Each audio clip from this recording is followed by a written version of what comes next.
Maka itu fundamentalis dan tradisionalis tidak boleh bersentuhan, harus dijauhkan, bahkan harus diadu domba. Nah, ini yang terjadi di Indonesia saat ini. Bagaimana supaya dua kelompok ini diadu domba? Nah, kenapa ini yang harus diadu domba? Karena kelompok fundamentalis dan tradisionalis ini yang pengikutnya paling banyak. Kalau yang namanya modernis, kelompoknya tidak seberapa. Modernis dalam pengertian rent corporation. Apalagi liberalis, mereka nggak seberapa. Mereka punya basis massa. Kita bicara basis massa akar rumput. Nah, yang memiliki basis massa akar rumput yang sangat kuat hanya kelompok fundamentalis dan kelompok tradisionalis. Maka itu kalau ini bersatu, ini akan menjadi satu kekuatan umat Islam yang maha dahsyat, yang bisa merontokkan kekuatan mereka, sehingga mereka akan melakukan berbagai macam upaya bagaimana dua kekuatan ini untuk tidak bersatu. Nah, itulah sebabnya aksi 212 di mata mereka ini merupakan persatuan antara fundamentalis dan tradisionalis dalam negara. Yang kedua, jangan pernah berikan ruang kepada kelompok fundamentalis di media-media resmi mainstream tingkat nasional. Yang ketiga, yaitu jangan pernah memberitakan segala kebaikan sebesar apapun yang dilakukan oleh kelompok fundamentalis. Yang berikutnya, setiap kesalahan sekecil apapun yang dilakukan oleh kelompok fundamentalis harus diviralkan, harus disebarluaskan, dan harus diulang-ulang. Nah, supaya itu melekat di hati masyarakat bahwa mereka adalah orang-orang yang tidak layak untuk diberikan tempat di kita punya negeri atau di negeri Islam. Nah, kemudian nggak sampai di situ. Kelompok fundamentalis yang manapun jangan pernah sebut mereka dengan rentetan gelar-gelar akademik mereka. Nggak boleh. Apakah itu gelar-gelar kehormatan di tengah masyarakat atau gelar akademik, profesor, doktor, dan lain sebagainya. Jangan. Cukup sebut namanya aja untuk mengopinikan di masyarakat bahwa kelompok fundamentalis itu kuper, bodoh, tidak berpendidikan, tidak punya gelar, nggak ngerti dunia akademik, dan seterusnya. Jadi cukup sebut nama mereka, tidak perlu diberikan embel-embel yang lainnya. Nah, kemudian nggak sampai di situ. Jadi masih banyak lagi yang mereka lakukan. Apa yang kita alami saat ini di kita punya negeri. Nah, bagaimana para habaib, para ulama kita, bagaimana tokoh-tokoh kita di Majelis Ulama Indonesia, yaitu mereka kecilkan, mereka lecehkan, mereka hina-hina. Bahkan mereka mencoba mencari kesalahan-kesalahan. Bahkan kalau nggak ada kesalahan, ya buatlah fitnah-fitnah yang bisa diterima oleh masyarakat tentang mereka. Dan ini akan mereka lakukan terus. Jadi artinya bagaimana cara menghabisi kelompok fundamentalis? Satu, kecilkan mereka. Dua, jauhkan mereka dari masyarakat. Kemudian ketiga, yaitu bidik daripada para tokohnya. Kalau bisa dirangkul, kalau nggak bisa dirangkul, dipukul. Bisa dipeluk, nggak bisa dipeluk, digebuk. Nah, jadi ini yang mereka lakukan. Nah, baik, sekarang yang kedua. Lalu bagaimana dengan kelompok modernis? Kelompok modernis bagi mereka yaitu statusnya aman. Bagi mereka statusnya aman. Nah, aman, statusnya aman, sehingga perlu diberikan ruang. Diberikan ruang publik, diberikan ruang media, diberikan ruang dalam sistem pemerintahan, perlu didengar suaranya. Dan kalau ada dari mereka yaitu punya kesalahan, tutup itu kesalahan, jangan diviralkan. Kalau mereka melakukan kebaikan, sekecil apapun kebaikan, maka itu harus diviralkan dan harus disebarluaskan. Dan penyebutan nama mereka harus lengkap dengan segala macam rentetan gelarnya, gelar kehormatannya, dan seterusnya, dan seterusnya. Jadi posisi mereka dianggap aman. Nah, kemudian yang ketiga, kelompok liberalis. Kelompok ini mereka berikan status sangat aman. Nah, kenapa diberikan status sangat aman? Karena kelompok ini bukan hanya sekedar dianggap kawan, tapi sudah dianggap sebagai antek. Beda kawan dengan antek. Kalau modernis itu masih kawan barat, tapi kalau sudah liberalis itu antek barat. Nah, jadi mereka sudah tidak ada nilai kritis sama sekali. Nah, tapi justru kelompok ini yang mereka besarkan. Kelompok ini harus dibesarkan di seluruh negeri-negeri Islam. Jadi bagaimana caranya kelompok ini bisa berkembang? Berikan ruang, berikan finansial, berikan tempat, berikan kesempatan di media, di TV, di radio, di surat kabar, dan lain sebagainya. Kemudian pendapat-pendapat mereka viralkan, seolah-olah itu merupakan pendapat daripada masyarakat Islam internasional, dan seterusnya. Dan libatkan mereka, undang mereka, kalau ada konferensi-konferensi internasional di mana saja, untuk lebih memantapkan posisi mereka di tengah masyarakat. Dan kalau mereka punya kejelekan, sejelek apapun, sebesar apapun, yaitu supaya disembunyikan. Jadi jangan kaget kalau tokoh-tokoh liberal di Indonesia ada di antara mereka yang menghamili sekretarisnya, yang memperkosa pegawainya, tidak pernah muncul di media. Jadi semua harus ditutup, tidak boleh. Tapi kalau mereka melakukan kebaikan sekecil apapun, maka kebaikan itu harus terus, yaitu dieksplorasi, untuk kemudian diviralkan, disebarluaskan ke mana-mana. Nah ini maka itu disebut ini kelompok status sangat aman. Yang terakhir, yang tradisionalis, kelompok ini masih diberikan status waspada. Loh kenapa dikatakan waspada? Sebab kelompok ini walaupun mereka bukan fundamentalis, tapi memiliki 3 ciri yang sama dengan fundamentalis. Sehingga kelompok ini harus diwaspadai. Kalau kelompok ini tidak dijaga, maka nanti kelompok ini setiap saat bisa berubah menjadi fundamentalis. Nah, maka itu usul mereka, kelompok yang keempat ini dijaga. Nah, maksudnya dijaga bagaimana? Satu, jangan kasih mereka berdekatan dengan kelompok fundamentalis. Sebab kalau kelompok tradisionalis dengan kelompok fundamentalis duduk bareng satu meja, satu kursi, mereka diskusi, maka kelompok tradisionalis berpotensi besar untuk berubah menjadi fundamentalis.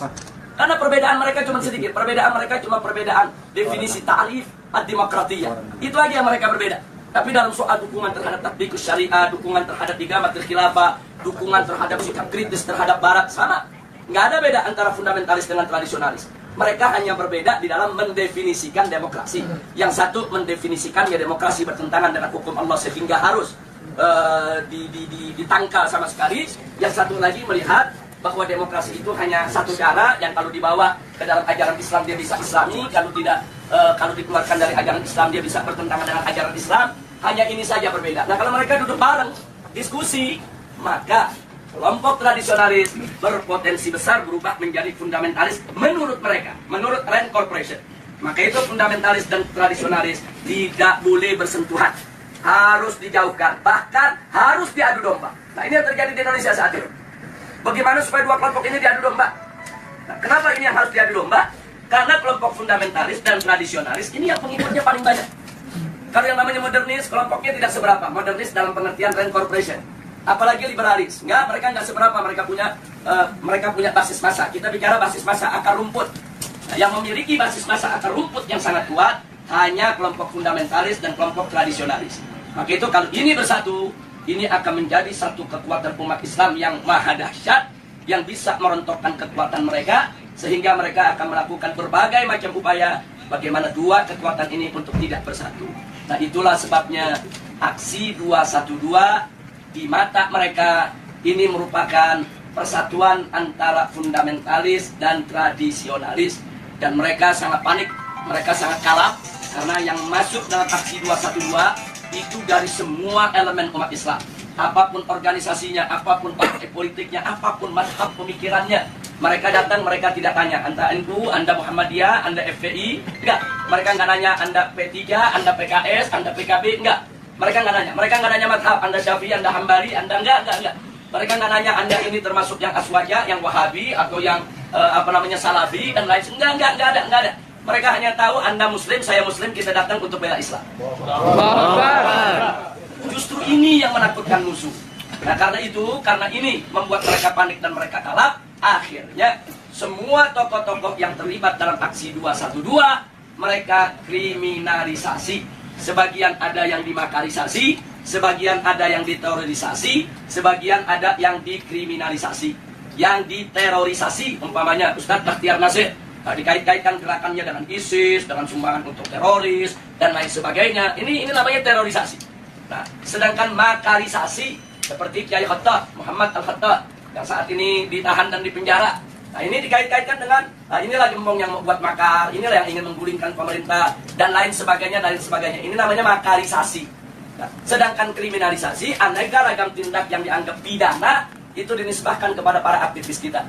Nah, jadi sekali lagi bahwa langkah-langkah kriminalisasi, kemudian makarisasi, terorisasi, ini merupakan jalan yang mereka ambil saat ini untuk membuyarkan kesatuan daripada umat Islam. Maka itu saya minta kepada segenap umat Islam, khususnya kepada thalabah yang ada di Madinah ini khususnya secara istimewa adalah antum semua, baik mukimin maupun pekerja dan lain sebagainya. Yuk kita rapatkan barisan dan yuk mari sama-sama kita aktif di dalam perang politik. Nah, jadi jangan pernah kita lalai. Jadi jangan lupa, ini handphone yang Anda pegang ini di zaman sekarang bisa menjadi senjata yang luar biasa. 3-4 tahun yang lalu itu manakala gerakan kita digembosi oleh televisi mainstream yang ada di Indonesia, kita nggak berkutik. Digembosi koran, digembosi majalah, digembosi televisi, itu kita tidak berkutik. Kenapa? Karena saat itu media televisi adalah media yang paling kuat, adidaya, paling berkuasa untuk membentuk opini. Nah, sementara yang memiliki televisi itu hanya konglomerat. Nah, mereka yang punya uang banyak, karena operasional untuk sebuah televisi itu bisa ratusan miliar. Nah, jadi kita nggak berkutik. Jadi semua opini di kita punya negeri itu dibentuk oleh para konglomerat yang pemilik daripada televisi tersebut. Tapi alhamdulillah 3 tahun terakhir, nah, ini ada perubahan terobosan teknologi yang luar biasa. Munculnya WA, Instagram, kemudian medsos-medsos yang lainnya. Ini membuat bahwa penguasaan opini tidak lagi didominasi oleh konglomerat. Bahkan masyarakat biasa, cuma modal handphone, beli pulsa di Indonesia 5.000 perak, dia bisa bikin opini. Modal 5.000 perak, foto sana, foto sini, rekam sana, rekam sini. Mereka viralkan dari grup ke grup. Bahkan kadang-kadang banyak orang mendapatkan berita lebih dulu dari WA ketimbang dari TV. Lebih dulu dari WA ketimbang dari radio. Lebih dulu dari WA ketimbang dari majalah dan koran. Nah, ini luar biasa. Artinya apa? Dalam kondisi yang seperti ini, alhamdulillah umat Islam ini pandai menggunakan kesempatan. Jadi kita lihat secara tidak direncanakan, tidak ada rapatnya, tidak ada musyawarahnya, tidak ada pendaftarannya, tahu-tahu muncul Laskar Cyber Muslim.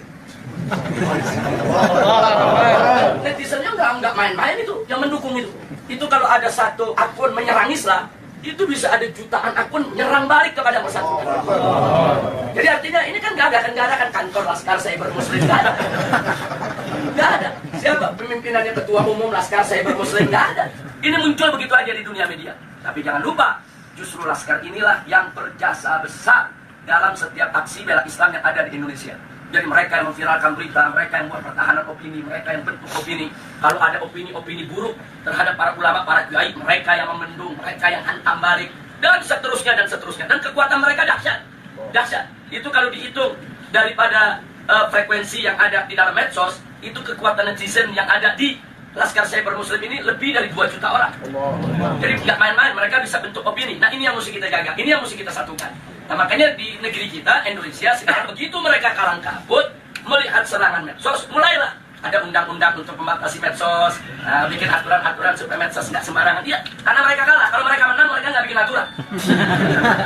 Sama dengan kemarin di Jakarta, pada saat ada pilkada, begitu mereka kalah spanduk, KPU bikin aturan, di putaran kedua tidak boleh ada spanduk, karena udah kalah spanduk.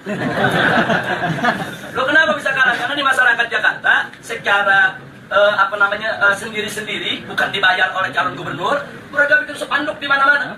Jadi spanduk calon yang seberang sana kalah banyak, akhirnya bikin aturan nggak boleh ada spanduk. Nah, jadi seperti itulah cara mereka. Pokoknya mana yang kira-kira merugikan mereka, mereka bikin aturan nggak ada. Jadi mereka berani berbuat curang secara terang-terangan. Jadi kalau pilkada pilpres sebelumnya ada serangan fajar, kemarin ini saya sebut bukan serangan fajar, tapi serangan barbar. Loh, kenapa saya sebut serangan barbar? Mereka nggak tanggung-tanggung nyerangnya pagi, siang, sore, malam, terang-terangan.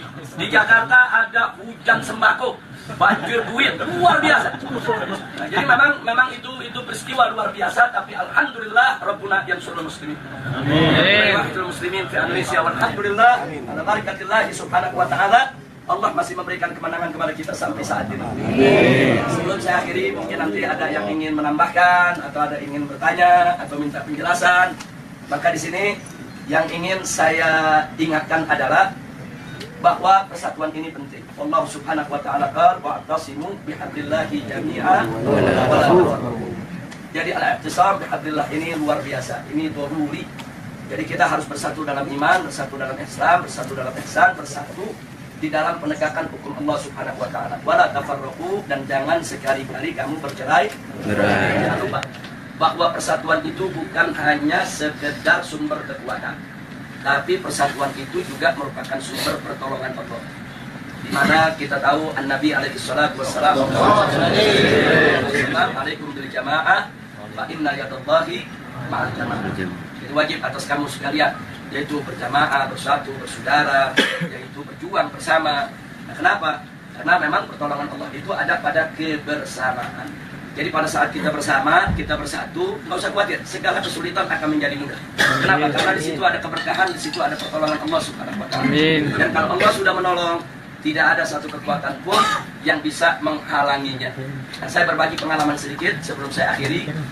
Pada aksi bela Islam yang pertama, kita tidak ada gangguan. Tidak ada gangguan dari aparat, tidak ada gangguan dari pemerintah, karena itu merupakan aksi bela Islam pertama yang mereka nggak sangka jumlah yang akan datang. Jadi begitu itu digelar dengan mudah, tanpa halangan, tanpa gangguan. Yang hadir antara 300 sampai 400-an ribu mendatangi Reskrim Mabes Polri. Tapi justru setelah itu pemerintah jadi waspada. Begitu kita umumkan aksi bela Islam 2, mulailah gangguan-gangguan datang. Jadi mereka hadang, mereka halangi, mereka gembosi menjelang daripada aksi 4/11. Tapi ternyata penggembosan itu gagal. Jadi walaupun mereka gembosi, tapi pada akhirnya aksi 4/11 itu dihadiri tidak kurang hampir 4 juta orang, 3,5 juta ya. Nah, jadi perhitungan itu dihitung dengan per meter daripada lokasi, 1 meter itu berapa orang, bisa ditempati oleh manusia, kemudian panjang itu berapa, lebar berapa, tempat-tempat lokasi yang diisi berapa. Jadi perhitungannya sangat matematis. Perhitungannya sangat matematis. Nah kemudian setelah 4/11 digelar, ternyata memang umat yang datang begitu banyak, pemerintah lebih berhati-hati. Begitu diumumkan 212, mereka mulai secara terang-terangan melarang. Waktu 4/11 masih nggak terang-terangan, masih himbauan-himbauan. Tapi begitu 212 terjelas-jelas mereka melakukan larangan, bahkan teror dan intimidasi.